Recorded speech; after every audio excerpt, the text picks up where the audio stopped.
Hello everyone. दोस्तों, इस particular video में जो मध्य प्रदेश जुडिशरी का अभी नोटिफिकेशन आया है, हम पूरे का पूरा एनालिसिस करेंगे कि एमपी जुडिशरी के रिगार्डिंग कैसा एग्जामिनेशन में पेपर आता है और अपने को जो डिफरेंट सब्जेक्ट्स हैं उसकी प्रिपरेशन कैसे करनी है, और जो बाकी स्टूडेंट्स का सभी का एक बार जो कमेंट आता ही है कि सर इस एग्जामिनेशन की कट ऑफ कितनी जाएगी।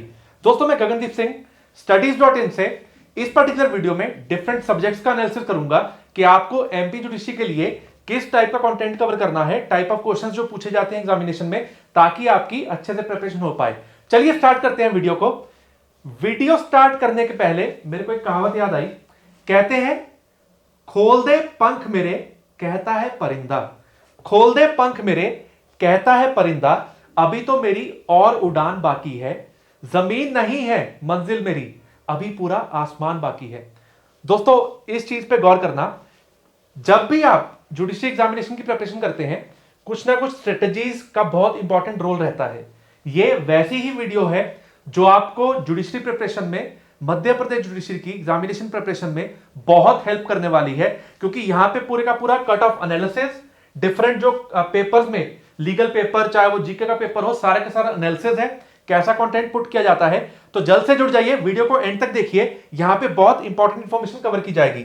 और यहां पे आपको बताना चाहूंगा एक बेसिक एनालिसिस, दैट इज पूरे के पूरे पेपर में कितने नंबर ऑफ क्वेश्चंस पुट किए जाते हैं, दैट इज 150, और including law, GK, English and computer knowledge. ठीक है। अब दोस्तों, ये जो रिसेंट रिकॉर्ड है हमारे इंस्टीट्यूट का, दैट इज हरियाणा का जो प्रीलिम्स हुआ था, दिस इज लिस्ट नंबर 1 जो डिफरेंट स्टूडेंट्स ने क्रैक किया, और इवन काफी स्टूडेंट्स वो भी हैं जिनका 400 प्लस स्कोर गया। मतलब जो कट ऑफ 356 की थी, 404 जो स्कोर गया 400 प्लस, वो एक अपने आप में एक बहुत अच्छा नंबर था। ठीक है, आगे बढ़ते हैं। हम बताना चाहेंगे कि स्टडीज पे आपको different recorded lectures, test series और एमपी जुडिशरी के रिगार्डिंग जल्द ही कंटेंट पोस्ट किया जाएगा, और एडिशनल एमपी जुडिशरी का लाइव क्रैश कोर्स अभी स्टार्ट होने वाला है। Stay updated. आप टेलीग्राम का लिंक चेक कर सकते हैं डिस्क्रिप्शन बॉक्स में। अब दोस्तों, स्टार्ट करूंगा इसके पैटर्न के रिगार्डिंग। जो मध्य प्रदेश जुडिशरी है, यहां पे आपको टोटल 110 क्वेश्चंस आते हैं लॉ के, 20 क्वेश्चंस आएंगे जीके के रिगार्डिंग, 10 क्वेश्चन आएंगे regarding the computer knowledge, and जो 10 क्वेश्चंस है वो आएंगे इंग्लिश पार्ट से। ठीक है। अब हम एनालिसिस करेंगे कि इन पार्ट्स में कैसे टाइप ऑफ क्वेश्चंस पुट किए जाते हैं, ताकि आप अपना एफर्ट जो है प्रॉपर डायरेक्शन में लगाएं। Right. Some additional pointers, that is total हो गए अपने 150 क्वेश्चंस, जिसमें 4 ऑप्शंस आती हैं, मल्टीपल चॉइस क्वेश्चन रहते हैं, और यहां पे सबसे बढ़िया बात यह है, कोई भी नेगेटिव मार्किंग नहीं है, नो नेगेटिव मार्किंग। स्टूडेंट्स का एक इंपॉर्टेंट क्वेरी रहता है कि नंबर ऑफ क्वेश्चंस कितने हैं, कितने मार्क्स के होते हैं, और नेगेटिव मार्किंग है या नहीं है। तो हमने यहां पे बता दिया, नेगेटिव मार्किंग इस स्टेट के रिगार्डिंग नहीं है एग्जामिनेशन में। ठीक है। तो दोस्तों, कुछ एक major analysis before we move to single subject. हमें यह जानना बहुत जरूरी है कि यहां पे कॉन्स्टिट्यूशन ऑफ इंडिया के टोटल 10 क्वेश्चन आते हैं। टोटल मार्क्स कितने कैरी करते हैं? 10। सीपीसी के रिगार्डिंग 15 क्वेश्चंस है, टोटल मार्क्स कितने बन गए? 15। TPA, that is transfer of property act, यहां से आपको तकरीबन 7 क्वेश्चंस पुट किए जाते हैं, मार्क्स कितने बन गए? 7। Then we have contract act, Indian contract act, आपको यहां से 8 क्वेश्चंस पुट किए जाते हैं, जिसको मैं बोल सकता हूं lottery question. Then specific relief act, again a act, that is lottery questions. ठीक है। उसके बाद लिमिटेशन एक्ट, अगेन ये वो एक्ट हैं जो आपके बन गए लॉटरी क्वेश्चंस। ठीक है। यहां पे जब हम बात करते हैं, स्टूडेंट बोलते हैं कि सर हमें लोकल एक्ट्स आते हैं, या हम अगर दिल्ली की, हरियाणा की प्रिपरेशन कर रहे हैं, क्या हमें एमपी में अपियर होना चाहिए? दोस्तों, जब भी कोई लॉ स्टूडेंट अपियर होता है, फाइनल एग्जाम देता है, मैं सबसे पहले ये बोलता हूं कि अगर तुम्हें जुडिशरी का सबसे इजी लेवल देखना है, गो फॉर मध्य प्रदेश। मतलब वहां पे क्या होता है, आप मानिए कि जो प्रीलिम्स एग्जामिनेशन है टफ नहीं है as compare to other states, तो आप जरूर इसका फॉर्म भरिए if you are eligible for it. Madhya Pradesh accommodation, तो आपको सिर्फ एडिशनल 2 सब्जेक्ट पढ़ने हैं यहां पे, दैट इज, देखिए, कॉन्स्टिट्यूशन पढ़ रखा है, मेजर स्टेट्स में है, सीपीसी बहुत ज्यादा स्टेट्स में है, कोई ऐसा स्टेट नहीं होगा जहां पे कवर्ड नहीं हो। टीपीए, हां, कुछ स्टेट्स में नहीं आता। ठीक है। बट ये जो स्पेसिफिक सब्जेक्ट्स हैं, Indian contract, specific relief act, limitation act, ज्यादातर स्टेट्स में आता है। तो 2 एडिशनल सब्जेक्ट्स जो आपको पढ़ने हैं, that is accommodation control act, land revenue act. तो 2 सब्जेक्ट सिर्फ 5-5 नंबर के, ये आपके 3-3 4-4 दिन में टोटल तैयार हो जाएंगे। गो फॉर दिस फॉर्म, जरूर भरिए एमपीडीसी का फॉर्म। ठीक है, आगे बढ़ते हैं। अब देखिए यहां पे मैं एक स्टार लगा रहा हूं। नंबर 1 सीपीसी, नंबर 2 कॉन्स्टिट्यूशन, ये मेरी हिट लिस्ट है। ठीक है, बहुत अच्छे से करने हैं ये वाले सब्जेक्ट्स जो कि आपके 65 to 70 नंबर्स कैरी करेंगे आउट ऑफ 150। ठीक है, तो अगर आप चाहते हैं कि सर कहां से स्टार्ट करें, start with these major subjects plus the lottery subjects. ठीक है, तो यहां पे आपका आ गया Indian evidence act, then we have Indian penal code and then we have code of criminal procedure. ठीक है, सीआरपीसी इन देखिए क्रिमिनल लॉज में से बहुत बेसिक क्वेश्चंस आते हैं। इस वीडियो में आगे जाके मैं बताऊंगा टाइप ऑफ क्वेश्चंस क्या पुट किए जाते हैं, किस सब्जेक्ट पे कैसे फोकस डालना है, क्या कंटेंट कवर करना है।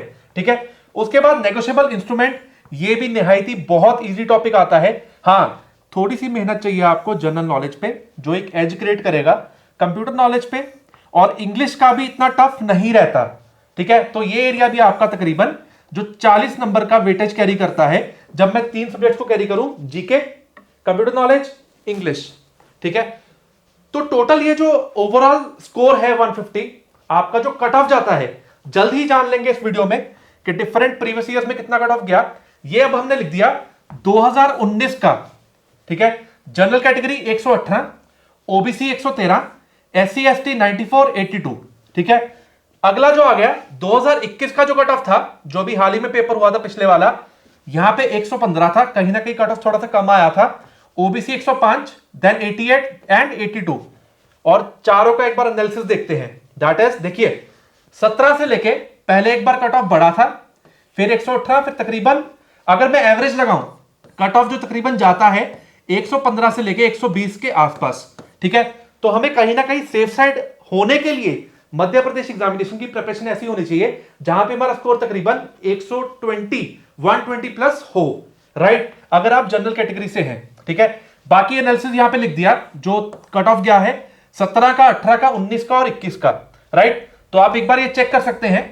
राइट, और दोस्तों जब आप ऐसे इंफॉर्मेटिव वीडियोस देखते हैं, चैनल को सब्सक्राइब करना ना भूलें, वीडियो को लाइक कर दीजिए, दोस्तों तक शेयर कीजिए। अगर कोई स्टूडेंट या एस्पिरेंट, अगर एक भी पर्सन को बेनिफिट मिलता है तो हमारी ये पर्टिकुलर वीडियो सफल है। राइट, जरूर लाइक कीजिए, दोस्तों के साथ शेयर कीजिए। आगे बढ़ते हैं। अब इस वाला जो पर्टिकुलर क्या है, ये नोटिफिकेशन जो हाई कोर्ट का था जहां पे कट ऑफ के रिगार्डिंग दिया हुआ था, you can check out the marks. ठीक है, ये कब का है, just check out the date, 2021 का। ठीक है, तो आप एक बार डेटा को वेरीफाई कर सकते हैं बड़े इजिली। तो यहां पे हमने हाई कोर्ट का जहां पे वो डिटेल्स थी सारी पोस्ट कर दी। Now 5 pointer strategy for this examination, और ये 5 फैक्टर्स जो है, 5 पॉइंटर्स हैं, none other than from where to start with Indian penal code. आपके तीनों जो क्रिमिनल लॉज हैं, ठीक है, आपकी एक तरह की एज क्रिएट करेंगे भैया। 45 नंबर बहुत बड़ा नंबर है, that is 1/3 of your paper from 3 subjects. ठीक है, तो यहां से स्टार्ट कर दीजिए। अपार्ट फ्रॉम इट बताना चाहूंगा, कुछ स्टूडेंट्स वेट कर रहे हैं कि एमपी जुडिशरी का जल्द ही हम crash course plus test series ये आने वाला है। आप बस थोड़े दिन वेट कीजिए, आपको पूरे की पूरी डिटेल टेलीग्राम के थ्रू मिल जाएगी। राइट, अब सीपीसी एंड कॉन्स्टिट्यूशन, तो मैंने यहां पे 5 सब्जेक्ट लिख दिए, the one which can be the game changer, क्योंकि ये 5 सब्जेक्ट्स नॉर्मली स्टूडेंट्स के टिप्स पे होते हैं, और ये वैसे सब्जेक्ट हैं जो आपको हर स्टेट में काम आते हैं। राइट, तो ये 5 सब्जेक्ट्स अगर टोटल लगाया जाए तकरीबन 70 नंबर का पेपर आपका इन टोटल यहां से इन 5 सब्जेक्ट से कवर किया जाएगा। ठीक है, चलिए आगे बढ़ते हैं। जैसा कि मैंने क्रैश कोर्स का आपको बता दिया, एमपी जुडिशरी का पूरा कोर्स कवर होगा। आपको डिफरेंट कंटेंट जो पीपीटी के थ्रू करवाया जाएगा, शॉर्ट नोट्स या क्रक्स अक्सर हम प्रोवाइड करते हैं, केस लॉ डिस्कशन होगी जितना भी रिक्वायर्ड है प्रीलिम्स के लिए। Apart from it law, GK, language सब कुछ कवर किया जाएगा। ठीक है, अब ये कुछ हरियाणा के स्टूडेंट्स हैं जो हमने लिस्ट 1 जनरेट की थी। ठीक है, हम जल्द ही लिस्ट नंबर 2 भी जनरेट करेंगे। आप एक बार सारा एनालिसिस देख सकते हैं regarding the Haryana prelims examination. अब बात करते हैं कि भैया मध्य प्रदेश जुडिशरी एग्जामिनेशन में हमें डिफरेंट सब्जेक्ट से कैसे क्वेश्चंस आते हैं। Number 1, the constitution of India. तो हमने लिस्ट में कुछ ऐसे इंपॉर्टेंट क्वेश्चन निकाल रखे हैं जो कि आपको हेल्प करेंगे पूरे का पूरा सब्जेक्ट समझने में, कवर करने में, और टाइप ऑफ क्वेश्चंस क्या आते हैं। जैसे कि क्वेश्चन पुट किया गया, duties enshrined under 51 capital a, doctrine of double jeopardy, अगर एक कॉन्स्टिट्यूशन में यहां पे आ गया, अदरवाइज आपको क्रिमिनल लॉ भी इंपॉर्टेंट पार्ट है जहां पे डबल जियोपार्डी की बात की जाती है, ठीक है। Which is not a fundamental right, तो वर्ड क्या यूज किया है दोस्तों, कई बार ना प्रीलिम्स में इन वर्ड्स का ध्यान रखा करो, कब यूज किया है which is a fundamental right, और अगर नॉट लग गया, कई बार स्टूडेंट्स ये नॉट बट इफ नहीं पढ़ते, आंसर गलत हो जाता है, ठीक है। अक्सर बहुत बार ऑल्टरनेटिव पेपर में preamble to the constitution of India, चाहे वो अमेंडमेंट के रिगार्डिंग, चाहे वो डायरेक्टली उसके वर्ड्स के रिगार्डिंग क्वेश्चन पुट किया जाता है मध्य प्रदेश में। Then amendments to the constitution important area है इस पर्टिकुलर स्टेट के लिए। नॉर्मली एक आधा case law based specific question आता है कि फलाने केस में क्या हेल्ड हुआ, या ये जो पर्टिकुलर चीज हेल्ड हुई है उसके रिलेटेड केस लॉ का आंसर है, तो हमें ये चीज कवर करनी है। आर्टिकल 21 भी बहुत इंपॉर्टेंट है इस पर्टिकुलर स्टेट के लिए। अमेंडमेंट बेस्ड क्वेश्चंस आते हैं, which is not a basic feature of dash, मतलब कोई आर्टिकल नंबर दिया होगा, उसका कंटेंट के बारे में बात की होगी, क्या इसका बेसिक फीचर है या नहीं है, ऐसे मिलते जुलते क्वेश्चंस आते हैं as far as constitution of India is concern, ठीक है। डायरेक्ट कई बार ऐसा भी होता है कि आपको आर्टिकल नंबर बेस्ड भी क्वेश्चन आते हैं, तो बहुत इजी सा एरिया रहता है कॉन्स्टिट्यूशन ऑफ इंडिया का, आपको मुश्किल नहीं आएगी। इन टॉपिक वाइज फोकस डालना स्टार्ट कीजिए, काफी हद तक आप चीजों को समझ जाएंगे। देन सीपीसी के रिगार्डिंग, अब जैसे इंपॉर्टेंट प्रोविजन मैंने पिक की कि डायरेक्टली देखिए यहां पे provision regarding setting aside the decree, ठीक है, आपको नॉर्मली ऑर्डर नंबर मार्क करना था, ठीक है। साइंटिफिक इन्वेस्टिगेशन ऑर्डर 26 में कहां पे कवर्ड है ये बताना था, ठीक है। क्वेश्चन रिगार्डिंग माइनर ऑर्डर 32 का अक्सर आपको क्वेश्चन आ जाता है, ठीक है। डिस्प्यूट रेजोल्यूशन के रिगार्डिंग क्वेश्चन आ जाता है। अब कुछ ऐसे इंपॉर्टेंट सेक्शंस, ठीक है, यहां पे डायरेक्टली आपको ये पूछा जाता है कि इसमें कौन सी चीज कवर्ड है, कौन सी नहीं कवर्ड, या फिर सीपीसी के तहत ये फलानी प्रोविजन किस ऑर्डर या रूल में कवर्ड है, या फिर फलाना सेक्शन किसके रिगार्डिंग डील करता है, या फिर प्रोविजन दी होगी कि ये प्रोविजन किस सेक्शन नंबर के अंदर कवर्ड है। तो दोस्तों इजी क्वेश्चंस हैं, इतने टफ नहीं आते। अगर हम सीपीसी की बात करते हैं, सीपीसी इजी एरिया रहता है क्योंकि लेंथी है, बच्चे डर जाते हैं, ठीक है। तो बिल्कुल भी नहीं डरना, यहां पे ज्यादा मुश्किल क्वेश्चन नहीं आते, नॉर्मली डायरेक्ट क्वेश्चन काफी पाए जाते हैं। कॉस्ट इंपोजिशन कहां पे कितनी दी गई है, विच प्रोविजन ऑर्डर या सेक्शन किस चीज की बात करता है, इसका ध्यान रखना है सीपीसी के पर्टिकुलर एरिया में, राइट। आगे ट्रांसफर ऑफ प्रॉपर्टी एक्ट, जो पिछले आप काफी ईयर के पेपर चेक करो, वहां पे जो चीजें फॉलो की गई, जैसे कि डेफिनेशन क्लॉज से अक्सर क्वेश्चन पुट किया गया, गिफ्ट के रिगार्डिंग प्रोविजंस कवर की जाती हैं। अब आप डॉक्ट्राइन बेस्ड क्वेश्चन नहीं छोड़ सकते, ठीक है। और कुछ सेक्शन जैसे कि 26 हो गया, 29 हो गया, आपका 41 हो गया, 43 हो गया, ऐसे पर्टिकुलर सेक्शन से 53 कैपिटल है, ये सेक्शंस एक तरह के टारगेट एरियाज है जो ट्रांसफर ऑफ प्रॉपर्टी एक्ट में हमें अटेम्प्ट करने में हेल्प करते हैं, ठीक है। उसके अलावा transfer of property includes what, या फिर क्या इंक्लूड नहीं होता, डॉक्ट्राइन बेस्ड क्वेश्चंस, जैसा मैंने आपको बताया। तो यहां पे भी अगर मैं बताऊं, एनालिसिस करूं, टीपीए का भी पेपर इतना मुश्किल नहीं रहता, जस्ट एक ब्रीफ रीडिंग, क्रिस्प रीडिंग, और बहुत ध्यान से पढ़ने वाली बात है। अगर आप उसको थ्रू हो जाते हैं तो यहां पे दिक्कत नहीं आती, ठीक है। उसके बाद इंडियन कॉन्ट्रैक्ट एक्ट मार्क कर लीजिए, यहां पे अक्सर इलस्ट्रेशन बेस्ड क्वेश्चंस पुट किए गए हैं। डॉक्ट्राइन, जैसे कि डॉक्ट्राइन ऑफ फ्रस्ट्रेशन है, हाल ही में एक आधे पेपर पहले ये चीज पॉइंट पुट किया गया था। विच पार्टी इज लायबल, कौन पार्टी लायबल होगी, पूरे का पूरा आपको फैक्ट बेस्ड क्वेश्चन दिया होगा, बोला जाएगा कि ए लायबल है, बी है, या दोनों है, या कोई भी नहीं है। ऐसे क्वेश्चन आते हैं। किस टाइप का वर्डिंग यूज किया गया कि इस केस में, सिचुएशन में वॉइड होगा या वॉइडेबल होगा या वैलिड होगा contract, which section deals with what, ये भी क्वेश्चन पाए गए हैं जब हम कॉन्ट्रैक्ट एक्ट की बात करते हैं, कौन सा सेक्शन किस चीज के रिगार्डिंग डील करता है। If this happens what will be the result, मतलब आपको सिचुएशन दी जाती है कि अगर ऐसा होगा तो इसका रिजल्टेंट एक्टिविटी क्या होगा, या सिचुएशन दी है इसमें आपका रिजल्ट क्या निकलेगा, क्या वो चीज वैलिड होगी, वॉइड होगी। तो जनरल पेपर यहां पे पुट किया जाता है। पढ़ना कैसे है, कॉन्ट्रैक्ट एक्ट के सेक्शन पढ़ते हुए इलस्ट्रेशन जरूर रीड कीजिए, कॉन्सेप्ट क्लैरिटी होगी और आप इन क्वेश्चंस को इजीली सॉल्व कर पाएंगे, ठीक है।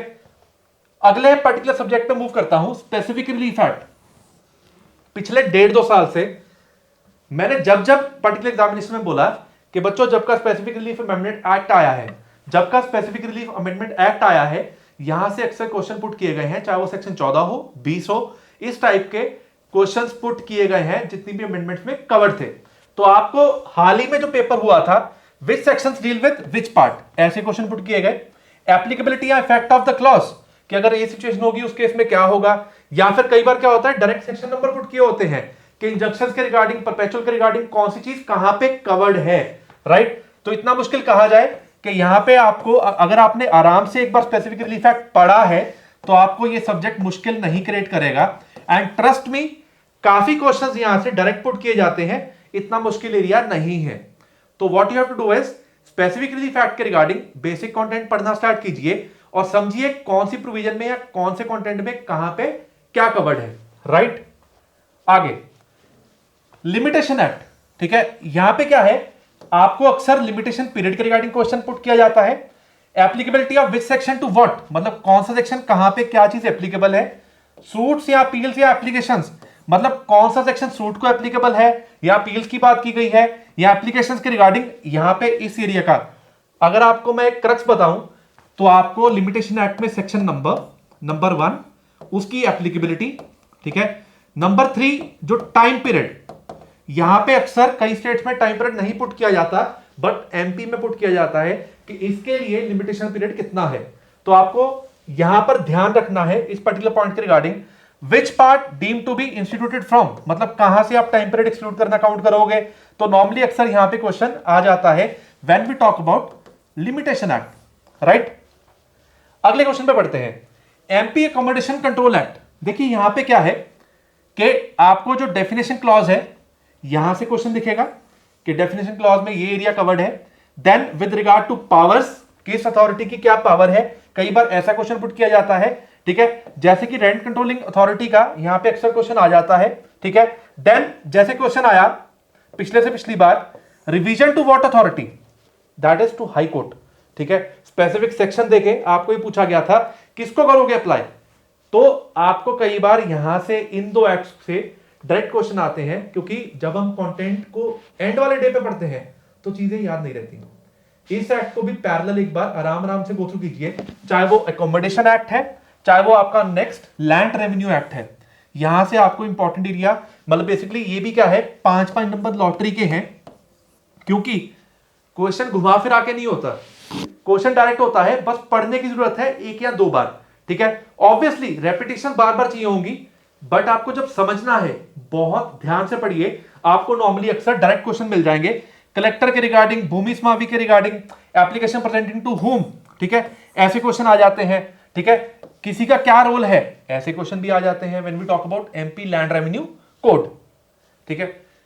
आगे बढ़ते हैं, अब एविडेंस एक्ट के रिगार्डिंग जब स्टूडेंट्स पूछते हैं कि सर एविडेंस एक्ट में किस टाइप के क्वेश्चन पुट किए जाते हैं, तो दोस्तों अगर आप पुराना एनालिसिस करो, एविडेंस एक्ट में अक्सर डायरेक्ट क्वेश्चन आए हैं, जैसे कि एक्सपर्ट के रिगार्डिंग क्वेश्चन पुट आया, हॉस्टाइल के रिगार्डिंग क्वेश्चन पुट हुआ, कोर्ट की पावर्स के रिगार्डिंग क्वेश्चन पुट हुआ, यहां वाले एरिया से 6 से लेकर 16 तक इलस्ट्रेशन बेस्ड क्वेश्चंस आए, ठीक है। और कई बार कंसेप्चुअल क्वेश्चंस आए हैं, बट नंबर उतना ज्यादा नहीं था, ठीक है। अब प्ली ऑफ एलिबाई किस सेक्शन में कवर्ड है, ये क्वेश्चन पुट किया गया, ठीक है। डिस्कवरी के रिगार्डिंग सेक्शन जब 27 की बात करते हैं या प्ली ऑफ एलिबाई में 11 की बात करते हैं, नॉर्मली ऐसे क्वेश्चंस एविडेंस में बेसिक क्वेश्चंस भी पुट किए गए, जो एक तरह का स्कोर कार्ड में नंबर अपना बढ़ा देता है as far as MP examination is concern. इन चीजों का ध्यान रखेंगे। अब इंडियन पीनल कोड, यहां पे ध्यान रखिए, आप पिछले कुछ सालों के पेपर उठा लीजिए, आप वेरीफाई कर सकते हैं इस फैक्ट को कि अक्सर यहां पे इलस्ट्रेशन बेस्ड क्वेश्चंस आए हैं, ठीक है। तो दोस्तों ये जो एरिया है इसको बिल्कुल नहीं छोड़ना, कौन सा सेक्शन किस चीज के रिगार्डिंग डील करता है, सेक्शन नंबर भी पुट हुए हैं, किस सेक्शन में क्या क्या इंग्रेडिएंट्स कवर्ड है, ऐसे क्वेश्चन भी आए हैं, ठीक है। वेदर इन द केस और इन सच एंड सच सिचुएशन, क्या वो पर्सन लायबल होगा या नहीं होगा, ठीक है। या फिर बड़े इजी से क्वेश्चन कि पुलिस ऑफिसर ने अरेस्ट कर लिया, उसने प्रॉपर प्रोसीजर फॉलो नहीं किया, तो क्या लगेगा, रॉन्गफुल कंफाइनमेंट या रिस्ट्रेंट लगेगा या नहीं लगेगा, ठीक है।